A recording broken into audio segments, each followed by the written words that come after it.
Donc, vous avez compris. Everything I want 100. Everything I want 100. Il reconnaît en soi 100 fois 100 fois. 100 fois 100 fois. My God is good. Everything I want 100. Oh, everything I want 100. Vous avez compris? Acclamons pour la parole de Dieu. Et là, on prépare déjà qu'est-ce qui va se passer dans 20 minutes là. Alléluia. Vous voulez danser pour le roi des rois? Vous voulez louer l'Éternel les armées? Mais écoutez d'abord la parole. Mais j'ai déjà donné les slogans. Everything I want 100.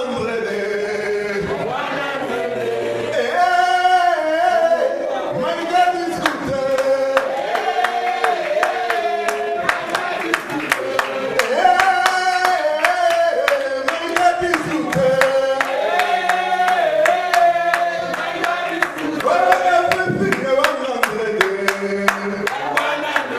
Amen.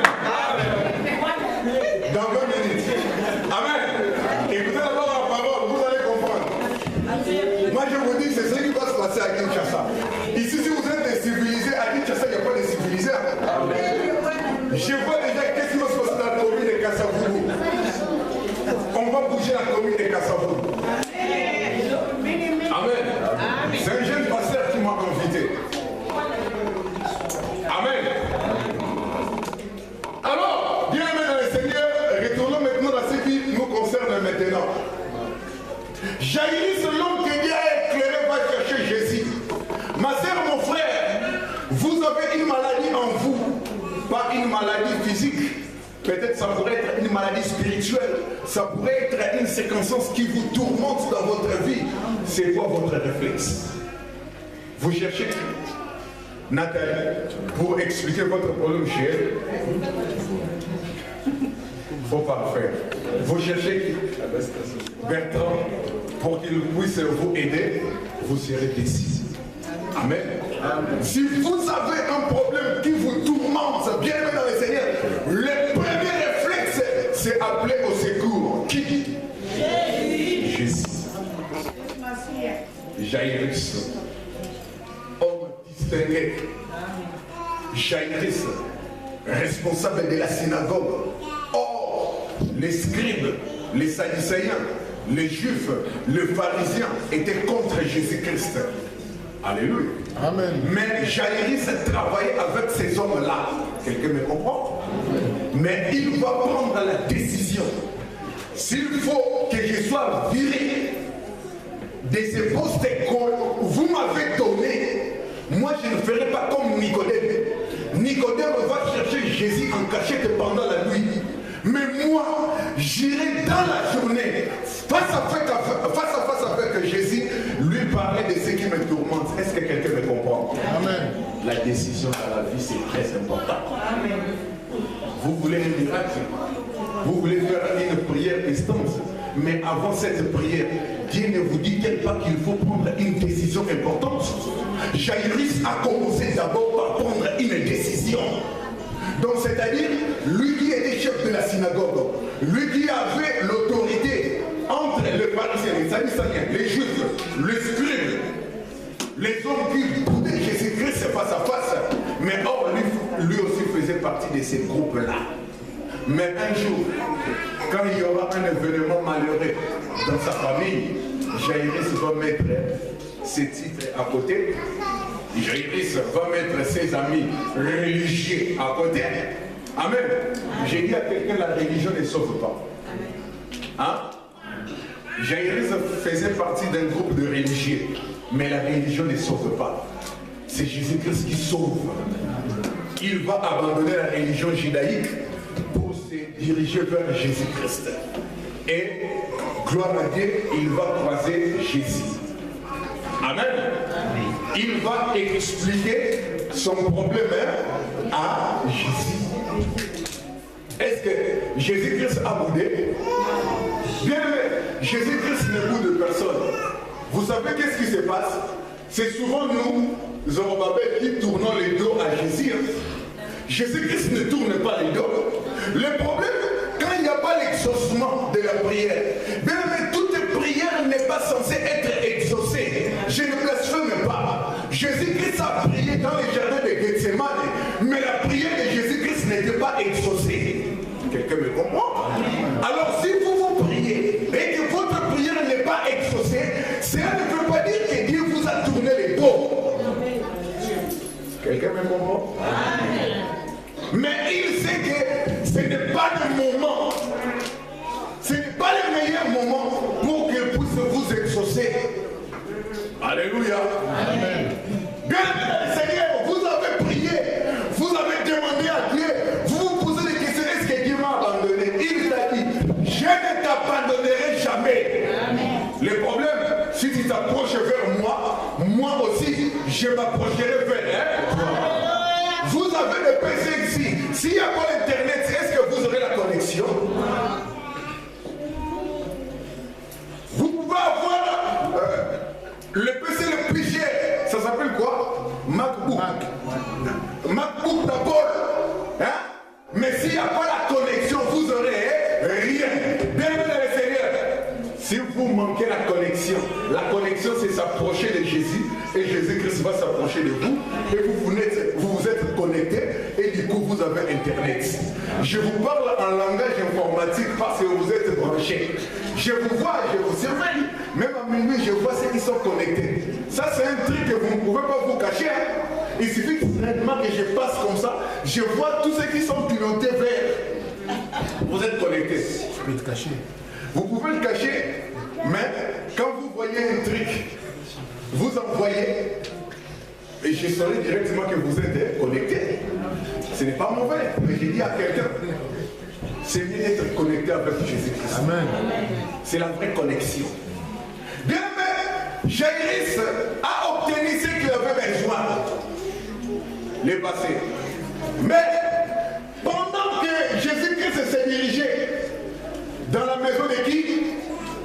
De Jairus, qui signifie l'homme que Dieu éclaire. Dieu a éclairé. Là, c'est la signification des prénoms que vous donnez aux enfants. Amen. Même des noms. Vous comprenez? Cet homme a eu la révélation parce que son nom signifiait que Dieu va lui éclairer. Et ça s'est accompli. Mais c'est quoi la signification de votre nom ou de votre prénom? Moi, je ne sais pas. Réfléchissez à cela. Quand tu dis Mampassi, c'est bien. Ton premier fils ne donne pas parce que moi, je ne veux pas bénir un enfant ici qui s'appelle Mampassi. Vous savez, ça signifie quoi? La souffrance, non? Oui. Alors, comment vous pouvez donner un nom? La souffrance. Quoi? Qu'est de la souffrance? Quelle est la souffrance? Ah, vous êtes vraiment du bas, comment vous? Quelle est la souffrance? Amen. Hein? Alors, comment vous pouvez donner à un enfant un nom qui s'appelle quelle est la souffrance? Amen. Bien aimé, on continue. La Bible dit dans 25. Oh, il y avait une femme atteinte d'une perte de sang. Depuis combien d'années? 12 ans. Et la petite fille, la fille de Jairus, avec quel âge? 12 ans. On va le comprendre après ça. Là, c'est réservé à la fin. Mais, prenons maintenant cette femme. Hein? La Bible précise bien. Écoutez ce que la Bible dit à propos de cette femme. Or, il y avait une femme. Hein? Elle avait beaucoup souffert entre les mains de plusieurs médecins. Il y a quelqu'un ici qui souffre entre les mains de plusieurs médecins. Vous avez cherché les gynécos. Vous avez cherché les généralistes. Vous avez cherché les anesthésistes. Vous avez cherché les psychiatres et les psychologues. Vous avez cherché que sais-je encore, les urologues, tous les spécialistes français. Mais non, c'est la Bible qui le dit. C'est plusieurs médecins. Donc il y a eu plusieurs médecins. Et plusieurs disciplines. Parce que médecin, c'est S à la fin.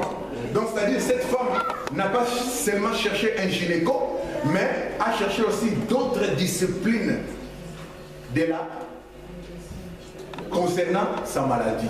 De la guérison. C'est pareil que vous. Combien de médecins avez-vous? Hein? Avec seulement les pieds, vous allez chercher un médecin spécialiste des pieds. Avec les nez, les oreilles, vous allez chercher l'oreille, c'est ça, non? Otorhinolaryngologie, c'est ça? C'est lié, ORL. Otorhino-langue. Vous avez cherché. Mon enfant ne parle pas, mon enfant n'articule pas bien. Ça vous fait même des soucis. Normal. Normal, hein? Nous allons comprendre. C'est donc de Jésus que nous adorons. Un jour, il est en train de passer. Hein? Vous savez, Jésus-Christ est en train de passer. Amen. Amen. Non, je ne vais pas l'écrire personne. Toi, Tamara, viens. Viens. Avec les Jésus, c'est 5 ans. Enlève-moi cette vidéo-là. Et qu'ils sont pas venus faire, vous allez te prendre, mais je prends Tamara. Amen. Suivez très bien qu'est-ce qui se passe. Moi, je suis Jésus. Amen. Amen. Il y a Jaïris qui me ramène chez lui. Cette femme, au nom de Jésus, c'est pas toi, c'est juste une illustration. Cette femme a souffert pendant longtemps. Pendant 12 ans. Et elle est arrivée au bout. Donc, c'est-à-dire, la pauvreté est entrée dans sa maison. Pourquoi? Parce que l'argent qu'il avait, il a fait quoi? Il a tout dépensé. Amen. Amen. Et un jour, pendant que moi j'ai passé pour aller chez Jaïris pour guérir la fille de Jaïris, elle, la femme de la perte de sang, va faire quoi? Va toucher ma soutane. Jésus-Christ a bien anti-lui. Vous allez voir beaucoup de pasteurs aujourd'hui. Ils prêchent même avec des soutanes. Amen. Et qu'est-ce qui va se passer? Elle, Tamara, va toucher ma soutane. C'était comme ça. Il y avait beaucoup de gens. Va t'asseoir, ma fille, bravo. Et Jésus-Christ va sentir qu'une puissance était sortie de qui? Et lui. Donc j'ai senti directement une puissance se libérer mon corps pour entrer chez quelqu'un. Jésus-Christ va poser la question. Qui m'a? Les disciples vont répondre quoi? Oh maître, Tu deviens fou. il y a beaucoup de gens comme ça, hein? Tout autour de toi. Mais comment pourrais-tu dire que quelqu'un t'a touché? Parce qu'il y a la foule qui nous entoure. Amen. Amen. Bien amen, Jésus-Christ est Dieu. Amen. Jésus-Christ est Dieu. Amen. Jésus-Christ a dit que cette puissance-là qui a libéré son corps, c'est que quelqu'un avait une maladie et c'est quelqu'un-là, par sa foi, m'a touché et elle est guérie. Jésus-Christ ne voulait pas que le miracle se fasse en cachette.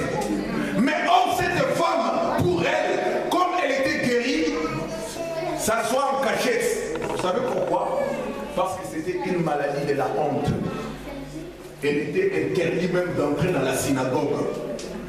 C'est pour cela qu'elle a croisé Jésus-Christ en chemin.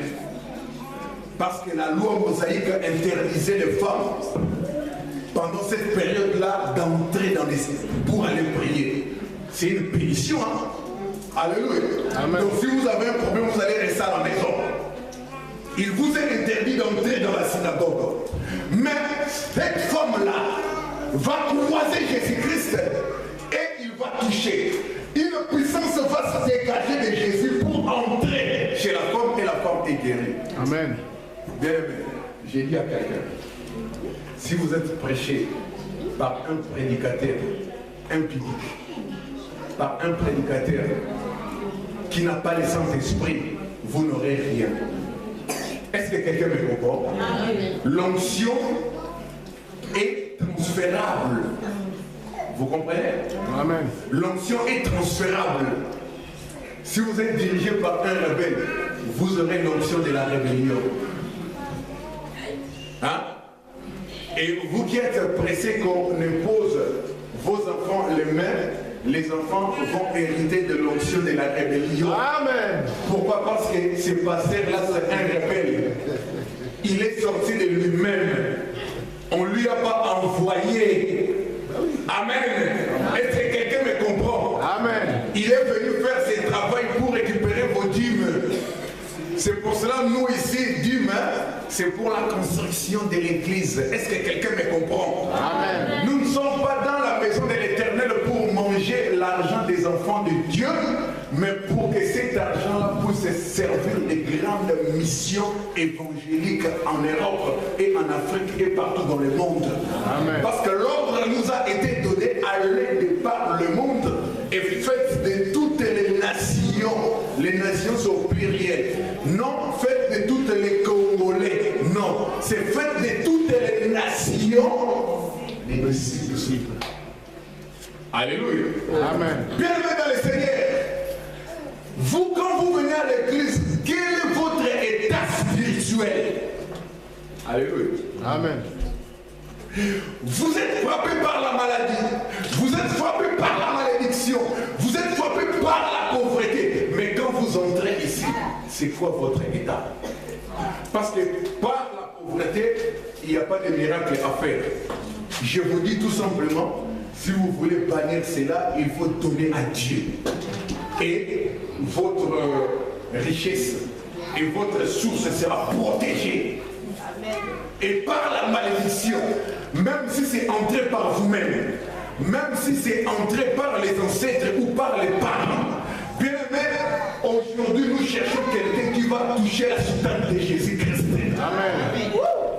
Je ne vais pas fabriquer un manteau ici pour mettre et je vous dis venez me toucher. Non. Ça ce sont des voleurs. Moi je vous dis d'aller toucher la soutane spirituelle de Jésus-Christ.